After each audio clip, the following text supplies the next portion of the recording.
everybody, laying in here. I hope you're enjoying your Sunday.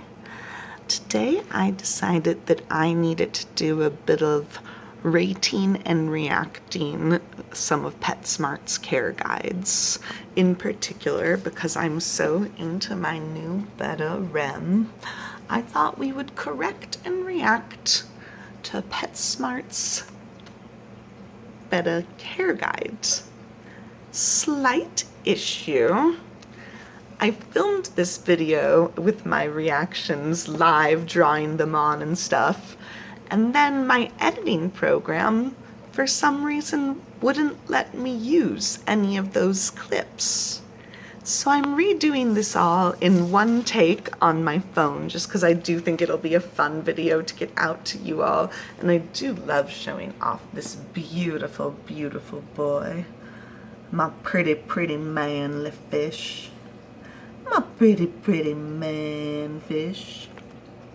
So beautiful. Anyway, so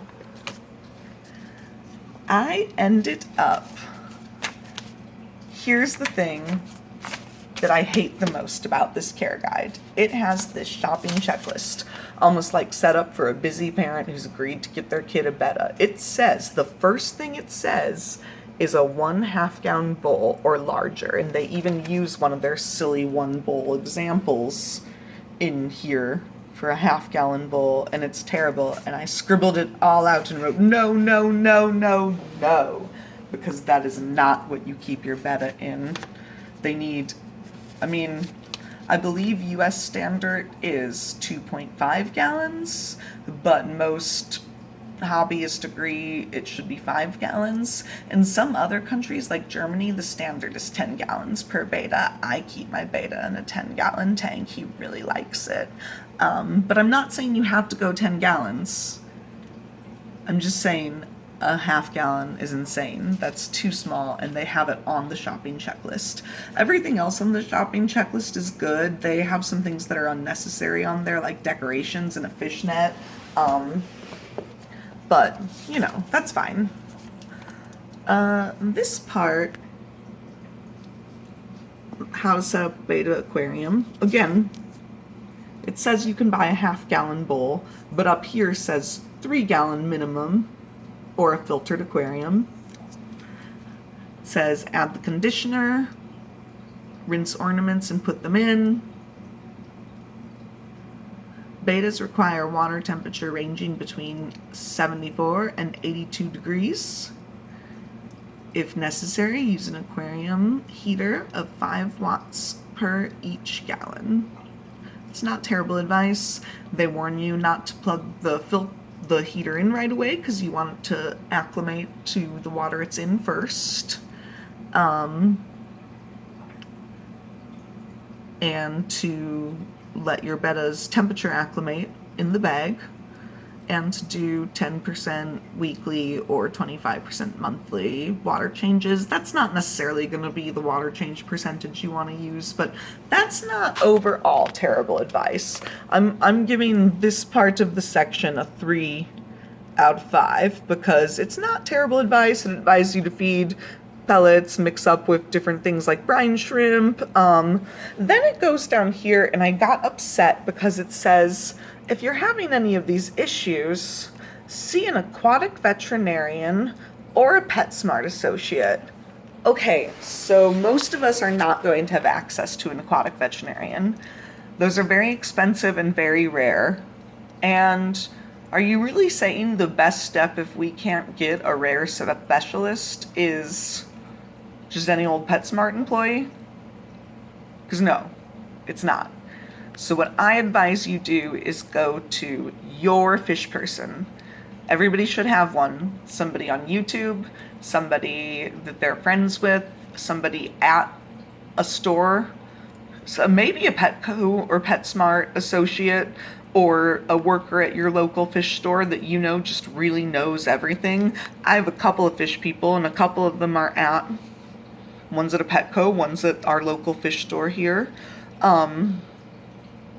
So yeah, just go to your fish person if your Betta is being is acting badly, and so just because of that, I'm giving this section a 1 out of 5 because it's really pretty useless to be like, what's wrong with my Betta? So, oh yes, one more part. They do have a little bit about their lives here. Beautiful and solitary. Bettas make a bubble nest as an indication of a happy and healthy betta. In the wild, these nests are used for breeding purposes. True. Experience level beginner. Okay, I'll take that. Up to 3 inches. They can be a little bit bigger than that, but that's fair average. 2 to 3 years. If it's a healthy betta and you take good care of it, it really could make it up to 5 years. Should be more like 2 to 5 years. I don't like the way they say this here. Bettas gulp air from the water's surface to help them breathe. Because of this, they don't need to live in an aerated aquarium. So that is partially true. You can do like a very heavily planted small tank with frequent water changes and not do much filtration on a Betta tank, but they're still going to be breathing from the water.